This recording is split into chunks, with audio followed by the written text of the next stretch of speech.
So I'm getting ready on a Saturday for church the next day, a few weeks ago, and part of that process is pulling out the suit and ironing it. And I notice it has a couple tears and a couple frays on it. So I say to myself, Josh, you can't go on stage looking like that. And I'm going to be embarrassed if I'm the only one, but do you ever have that experience where you see something flawed around you? Stain on your shirt, a mess in the kitchen, a problem at work, and it triggers in you this desire to cover up and hide all of your inner flaws. Anyone ever get that? I've got to push down this mess within me, man. And so that's what that experience triggers for me. I've got to hide my flaws, or people will see the real me.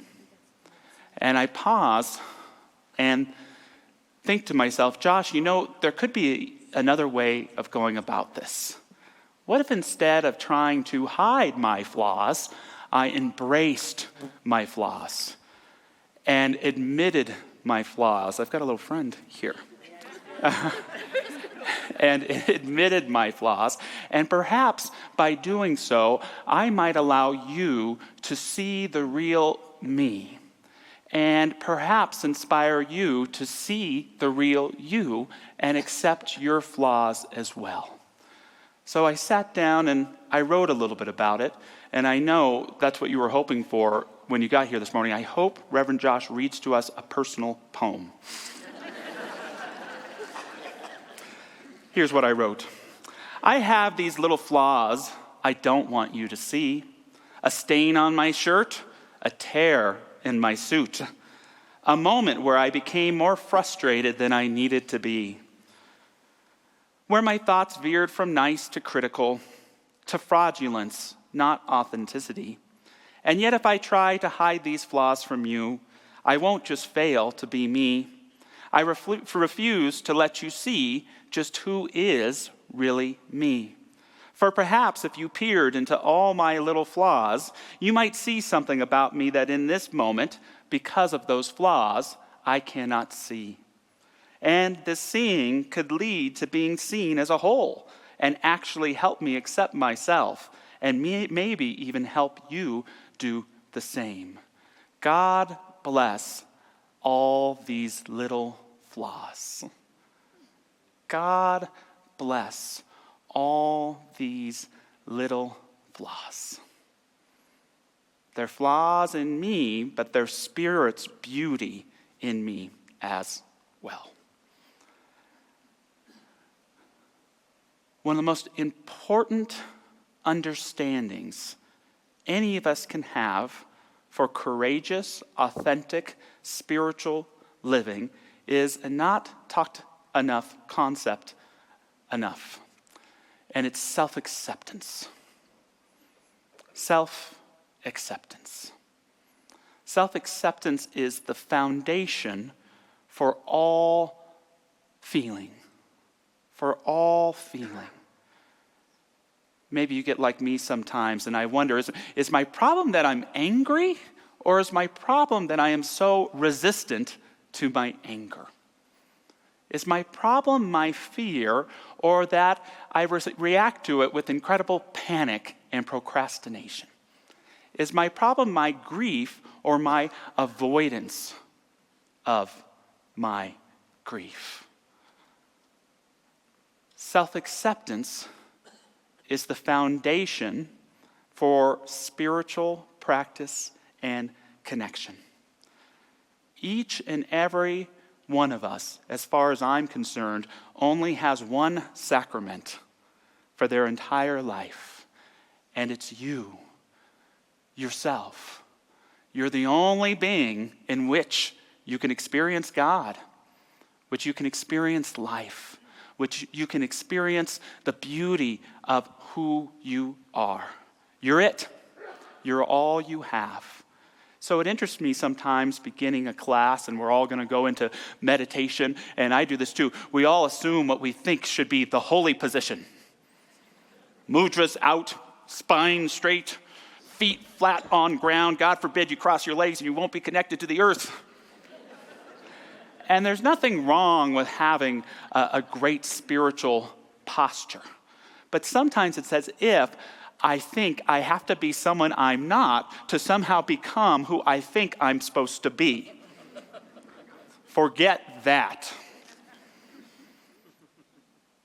What is the holy position? The one that's most comfortable for you.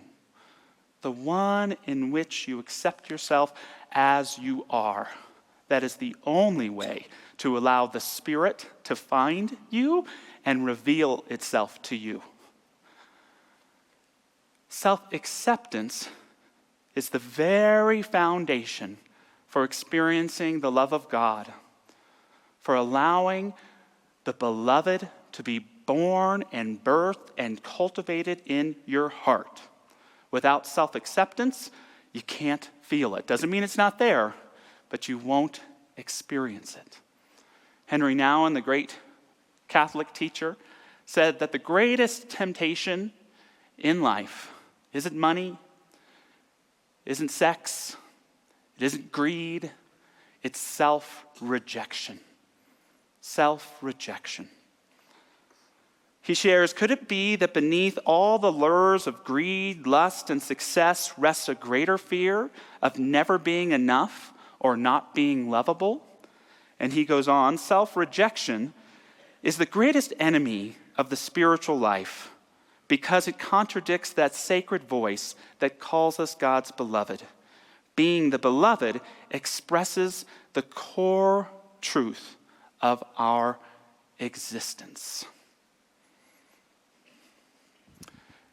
I invite you to put your hand over your heart and to say with me, even if you don't mean it, I accept myself as I am.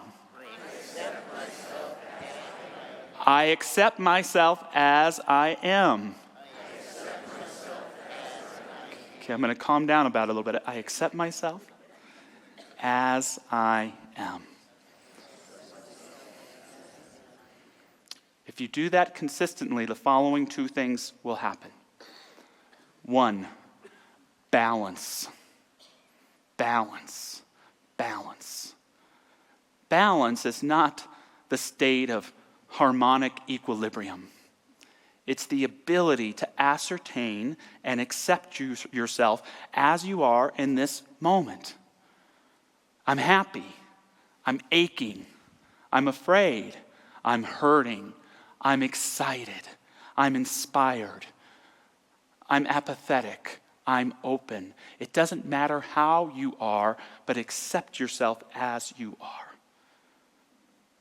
Even when you don't know where you're going in your life, how the heck are you ever going to get there if you can't locate where you are right here and right now? Accept yourself and you will come into balance. It's a great Canadian singer-songwriter by the name of Ron Sexsmith. If you're needing some good tunes, look him up. And he wrote a great song over 20 years ago now called Never Been Done. And it's about a little boy who grows up the gleam of his father's eye. And his father says things to him like, when you grow up, you're going to do what's never been done. And he does grow up, and he begins to follow a path that was different than the one his father wanted for him. So he begins to share that he feels that in his father's eyes that he's always been disappointed. And the song comes to a close when he says that I met a girl with auburn hair and a heart as big as the sun. And I said, if you accept me as I am, you will do what's never been done. If you accept me as I am, you will do what's never been done. Do what's never been done. Accept yourself wholly and completely as you are, and the highest and best will reveal itself to, through, and as you. Self-acceptance will lead to balance, and it will lead to what the great Carl Rogers said. He said, the curious paradox is that when I accept myself as I am, then I can change. It's not until I accept myself as I am that I can change. In talking about self-acceptance today, I want you to know that I'm not talking about participation trophy spirituality. Honey, I realize that I leave the kitchen a mess, but I want you to know that I accept myself the way I am. Staff, I know I refuse and reject any idea that you come up with for our business, and I want you to know that I realize I do that and have accepted myself as I am. No. When we notice the flaw, then we can begin to change it. Honey, I know I leave those dirty dishes in the sink, and I realize that it comes from this part of me unconsciously that knows and wants to be taken care of and loved and knows that you'll do it for me. And now, as I'm aware of that, I'm going to be more honest and open in articulating my need of love and caring for you and start washing my dishes. Staff, I realize I reject your ideas because I associate my own success with the success of this business, and I'm going to move to a point of realizing that this business will only be successful if it's reflective of all of our best efforts. When I accept myself as I am, then I can change. If I hide my flaws, they will reveal themselves. If I admit my flaws, they become a vehicle for my wholeness and my healing. One more time. If I try to hide my flaws, I will reveal them. If I admit and become aware of my flaws, they will become the vehicle for my wholeness and my healing. Question: what do you consider your greatest strength in life, your greatest skill, your greatest attribute? And what do you consider your greatest weakness? For me, my greatest strength, especially in ministry, has always been my listening. I pride myself on being a good listener, one-on-one to the collective wisdom of this congregation and creating a sermon, to listening to the voice of my own vocation, my own intuition.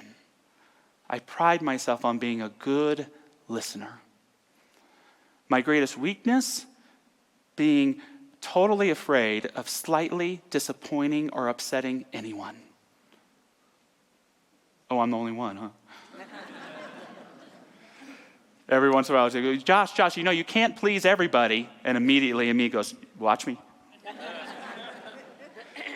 And this is a flaw for me because it can cause me sometimes to resist courageous conversations, to confront issues in my life, to speak up my own voice of something that's affecting me. So it can become a real challenge. How about for you? What's your strength? Anybody? Resilience. Bam. Nice. Adaptability. Compassion. Eloquence. Suave. Nice. Kindness. Okay. Integrity. Communication. Curiosity. What about your greatest weakness? Judgmental. Good awareness. Doubt. Perfectionism. Fear. Question 2. Does your strength ever manifest itself as weakness? And does your weakness ever manifest itself as strength? Sometimes I think I'm such a good listener that I don't listen. I take for granted the skill set and think I've heard what you've really told me or wanted me to know and missed it completely. Even though I am a people pleaser, deep down I love you incredibly. And it is such an honor of my life to create an environment of encouragement, witnessing, and upliftment that has become the key to my joy in the ministry and to becoming and accepting myself. Isn't it interesting how our strength can hold us back and how our wound can become the vessel of our wholeness and our healing? Here's my conclusion. That thing that you are best at is also the area in which you need most to grow. That strength, keep strengthening it. Keep practicing it. Keep growing it. That is your path to meaningful service and experience in this world. Your weakness is not something you need to fix. It's not something you need to hide. It's something that you are called to increase your awareness of, and when you do and admit it and share it with others, it will become the vehicle for your wholeness and your healing. Something else Carl Rogers said, he said, that part of you in which you are most afraid to share with others is that very thing that if you shared it would resonate the most. When we increase that awareness of our flaws, our issues, our problems, we begin to possess them instead of allowing them to possess us. I was listening to a radio program. It was an old one. It was recorded just after the great Swiss psychologist Carl Jung had passed away. And it was with the great beatnik philosopher Alan Watts. And Watts shared that what made Carl Jung so great is that he was conscious of what his evil was. He didn't mean the devil, Freddy Krueger, Michael Myers evil. He meant that he was aware of his own issues. He was aware of his own neuroses. He was so aware of his own challenges that it made him a wonderful teacher and writer and psychologist. And it helped me to conclude that there are two types of people in this world. There are those of us who are aware of our issues, and there are those of us who are not. Those of us and those people who are aware of their issues, those are the healthy people. Those who are not aware of their issues, watch out. Right? I am not here to be your learning experience. See, when we increase that awareness, our so-called flaws become our strength, and they help us to grow and to deepen. The great film director John Waters uses the term, I am a healthy neurotic. I love that. I'm going to quote him just because I know he would get a kick of being quoted in church. He said, psychiatry taught me that you have to come up with your own version of neurotic happiness. I'm never going to be a normal person. If you know John Waters, that makes you smile. No one changes. No one gets better. Once you make friends with your neuroses, you can plan a life. And I would argue against that to say, once you befriend your flaws, once you befriend your own wound, don't have to be thankful for what put it there, but now it's yours. When you accept your own flaws, they become that vehicle not only for your healing, but for your uniqueness. The very wound becomes the very thing that lets the healing in.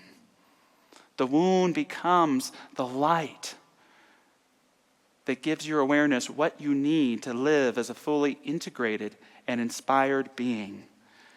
When we try to stuff the flaws, hide from them, avoid them, we live inauthentically and we find ourselves living in superficial life filled with distraction, stress, anxiety, and unhappiness.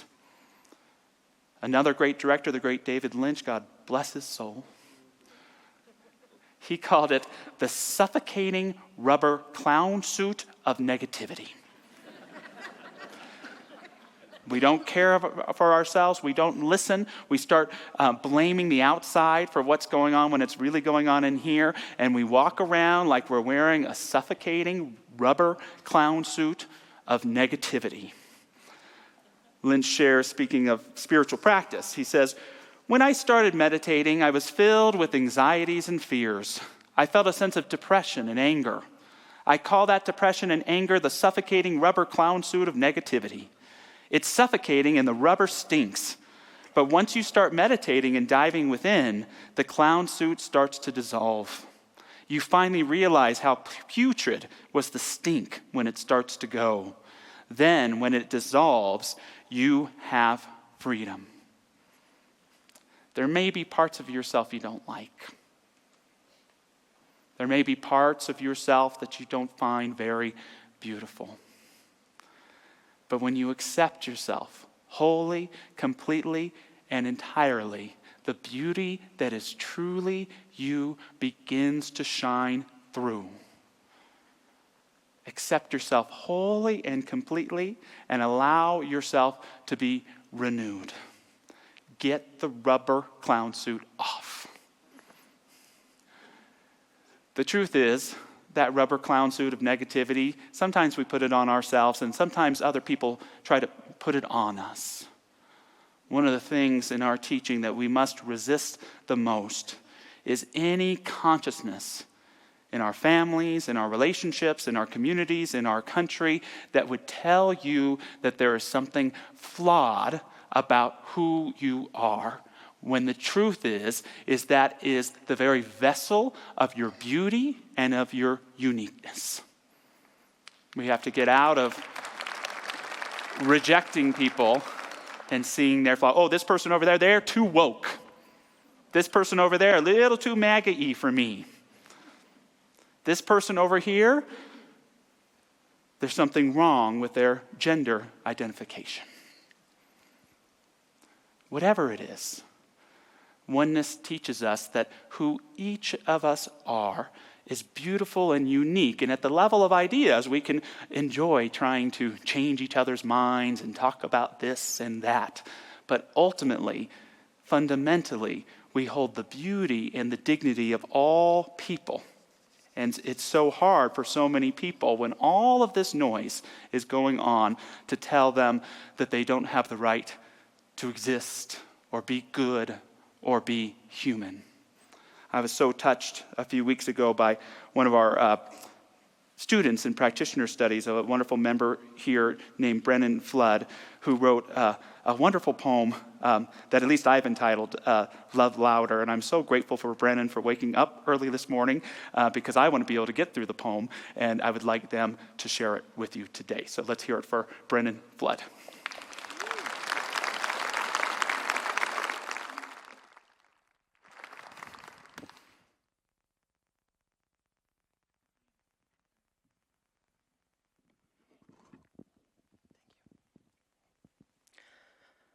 When injustice from the house on the hill is loud, is your home a place that loves louder?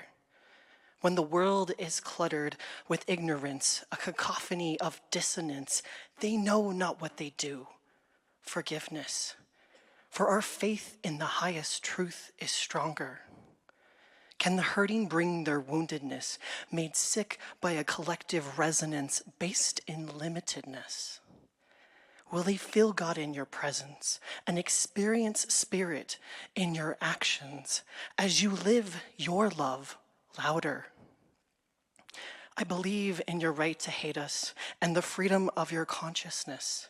And it's not too late to join us as we lay down our defensiveness and diffuse the illusion of separateness. I hear the fear in your anger. For you are not my enemy. The circle of my heart is wider. Come meet me in the middle, my friend, for there is no end to a world where love wins. There is no end, for there is only oneness, only one us. When pain in the world is loud, is your heart a place that loves louder?